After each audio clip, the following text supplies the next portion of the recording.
Cold wind blowing, shadows growing, creepy creatures in the night they're showing. Wee whispers filling up my mind, spooky shivers running down my spine. Welcome back, everyone, to the Shivers podcast. Today, I've decided we're going to talk about Bloodborne lore. I've played this game for many years. I got it a year after its release, I think. I've got every trophy. I've done multiple playthroughs. And today, we're just going to jump straight into it. I hope everyone's doing well. And yeah, please enjoy. The Hunters and the Hunt. The Hunters are a group of warriors who are dedicated to keeping their regions safe by hunting down beasts, or anything other than beasts if need be, that pose a threat. Hunters are agile fighters armed with a trick weapon, a transforming melee weapon in the right hand and a firearm in the left. They do not employ shields, but rather take advantage of their mobility in order to avoid attacks. Hunters exist throughout the world and are not exclusive to Yharnam, since a number of characters such as the protagonist and Eileen come from the outside world and are yet still recognized as hunters. However, it is believed that the Hunters started out as a branch of the Healing Church, very much like the Choir. This would mean that, at least in Yharnam, hunters were recruited by either Gurnam or the church itself. The city of Yharnam. Yharnam is a towering, labyrinthine, Gothic city, home to both the Healing Church and the Blood Ministrations. As no evidence of the existence of a ruling body is provided in the game, one may presume that the Healing Church controls the city, at least indirectly. The church focuses around healing by infusions of blood. Miraculously, blood healing can repair wounds and cure or hinder diseases. Yharnam's whole culture became focused on blood, even to the point of blood-based drinks surpassing alcoholic beverages as the most commonly consumed. Yharnam's populace is apparently viewed as insane or degenerate by the wider world, and the citizens have become extremely distrustful of non-natives as a result. The Red Moon. The Red Moon is a nightmare revealed after slaying Rom, the vacuous spider, who had placed a veil over the world to keep the secret of the true nature of the world from its residents. The servants of Amygdala became fully powered, the beast became more ravenous, and the children of Amygdala are visible at last. In this nightmare, the world reveals the eldritch abominations it has been truly hiding. As a result, everything gets worse, and the character sees the world as they would if they had amassed 40 insight. Unfortunately, by killing Rom, you usher in the Red Moon, which is believed by some to be the coming of Odin. It is not clear that Odin is the moon presence, but he very well could be. The umbilical cords. While this presents a weird part of the story, it is a known fact that 75% of the game's umbilical cords can be found on women or children.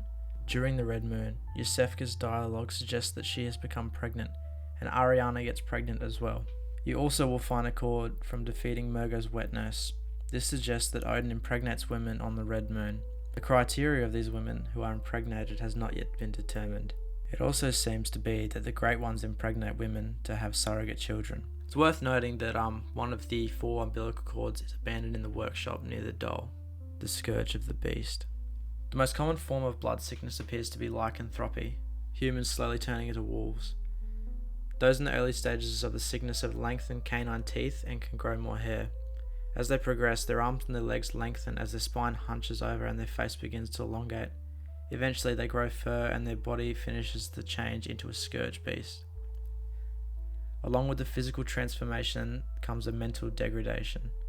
At first the victim assumes all people they don't know are hostile and they'll attack on sight. As the alterations progress, the victim becomes more savage and hostile, until it can only stand to be around others exactly like it, as regular humans appear to be beasts through their own blood-addled eyes. Sometimes individuals react strangely to the blood. They become unique beasts, and it's rumoured that infected clerics of the Healing Church become the largest of the monsters when they are succumb to madness, such as Lawrence, Ludwig, Vicar Amelia. The blood sickness seems to be endemic to Yharnam, requiring periodic hunts for those very far gone. The hunters are both respected and feared. They bring down the worst of the beasts, but are at risk of contamination themselves. Blood Ministration and the Healing Church. Perhaps the most influential of the organisations, the Healing Church, was founded in the wake of the Choir. There were 3 echelons to the church, black-garbed hunters, white-garbed doctors, and the choir. Though they did not spring from Byrgenwerth directly, they were explorers who found the labyrinth in the wake of the place and discovered the same remnants of the truth, and used the research done there already to kick off their own research. However, their form of metamorphosis began with blood ministrations, their research/experiments with the blood. And their research/experiments with the blood. Master Lawrence, the founder of the Healing Church and one of Master Willem's apprentices, believed that in order to transcend humanity they had to research blood healing using old blood. During the times of Byrgenwerth, Master Willem taught all of his students to blindfold themselves so they can look into oneself, and that they needed to line their brain with eyes in order to see what the Great Ones see and acquire more eldritch knowledge, also known as insight, to further evolve into greater beings. With insight, they are able to see the world for what it is, beyond human comprehension. One of the most important of Willem's teaching is the Byrgenwerth adage, "Fear the old blood." For only Willem respects and fears the true nature of the old blood in the beginning. According to the memories shown by the skull in the altar of the Grand Cathedral, Master Lawrence strayed from Master Willem's teaching and their paths eventually diverged. Lawrence chose a different path to use the old blood for his experiments in order to move forward, disregarding the adage, "Fear the old blood." Then he founded the Healing Church and spread the teachings of the art of blood ministration. Later on, as blood healing became more common among the citizens of Yharnam, some citizens began transforming into beasts. At this point, Master Lawrence discovered his mistake of using old blood, for when it is mixed with human blood, it transforms subjects into beasts. This is where Yharnam's plague of beasts started. The School of Mensis and the Mensis Ritual. Members of the School of Mensis desperately seek communication with the Great Ones, to the point of near, if not insanity.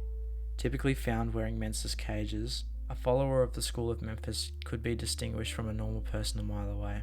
But they certainly don't care about other humans' opinion as much as they do the Great Ones. Despite sharing the same goal with the Healing Church, the School of Memphis and the Healing Church don't seem to get along. This is indicated by the corpse of a choir member locked away in the Unseen Village, which happens to be founded and controlled by the School of Mensis. The founder of the School of Memphis, Mikolash, seems to have telepathic powers, being able to plant nightmares and illusions into the mind of his victims. This might indicate the School of Mensis having foul intent if they succeed in communicating with the Great Ones. They may not have turned the knowledge and power they obtained onto the people, which would explain the tension between them and the Healing Church. The pertinent umbilical cord for the School of Mensis' description reads as follows after obtaining it from Murgo's wet nurse in the nightmare. Every Great One loses its child, then yearns for a surrogate. When Mikolash and his ilk used this cord to commune with the infant Great One, they discovered that the power was too much and it killed the whole School of Mensis, locking the survivors in the nightmare realm that Mikolash controls and driving them all insane. Whether or not this was intended by Murgo is up for debate. The choir, the cosmos, and Ebrietas. The leaders of the Healing Church, the choir, differentiate themselves from the rest of the members of the church, as they receive different teachings directly from Ebrietas. Ebrietas, daughter of the cosmos, is a celestial being who emerged from the depth of the old labyrinth and acted as a source of knowledge to the Healing Church with seemingly no ill will, thus furthering the notion that the Great Ones are sympathetic to humans. Not only did Ebrietas grant members of the choir profound knowledge, but she also further convinced them that they could commune with the Great Ones and learn the eldritch truth. They believed they could ascend to the cosmos, or at least make contact with it, and it came in a sudden and unexpected realization that perhaps while their feet were rooted to the ground, the cosmos was not immeasurably far away, but right above their heads. Together with Ebrietas, the choir worked tirelessly to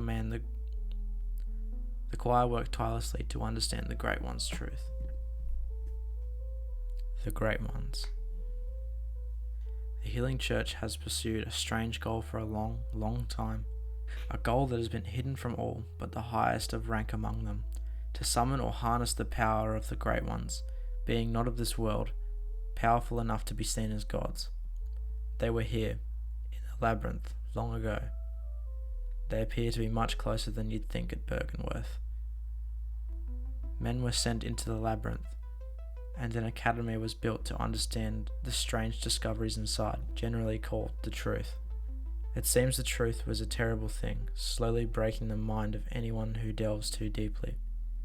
Awful things happened at Bergenworth, and as a result, the church closed off not only the academy, but the entire forest, calling it forbidden.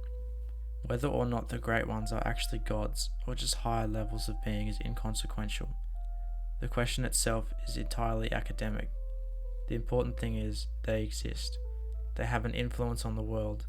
They appear to be ageless, but they can be killed. Their powers are strange things, often involving teleportation or energy, or things that the human world cannot do. Even perceiving the Great Ones properly requires great amounts of insight, something Master Willem tried to do, at his own cost. The strongest of the Great Ones appears to be the Moon Presence, the creator of the nightmare the hunter is trapped within. Other Great Ones include Odin, Rom, Murgo's wet nurse, Amygdala, the Celestial Emissary, the Brain of Memphis, and the Ebrietus. Odin, one of their number, has transcended even the others, to the point that he no longer has a physical body, but instead is just a voice and an influence. He is very powerful and has become sort of timeless, thus potentially making him the most powerful, yet the most indirect of the Great Ones. He is also the only Great One explicitly referred to as male, with all the others gender either female or undefined, assuming the Great Ones even have humanly definable genders. Some items' descriptions tell about Great Ones living in the dream, and others living in the nightmare, which is the case of Amygdala, whose function is still yet to be defined, and Murgo's wet nurse. Humans have been able to contact them through the phantasm, little invertebrates found in the labyrinth. Interestingly, Murgo's wet nurse and the Moon Presence are themselves never directly identified as Great Ones. Whether this is merely an oversight or an indication that they are indeed a different class of being is unknown. In all the research I've done and the many years of playing Bloodborne, there's a few motifs that come up over and over and over again. There's blood, there's eyes, and childbirth. And I say childbirth, but I think that also includes female reproduction cycle. On top of those motifs, there's also an underlying theme of futility, that no matter how strong we become, we cannot obstruct the fate of our world. With every boss, there's a negative consequence arriving at their defeat. There's so much to get into here. Item descriptions and flavor text that you could read. There's also messages found throughout the world of Bloodborne, and I definitely think it's worth checking out. But that's all I've got for now, so thanks for listening, and I'll see you next time. Bye.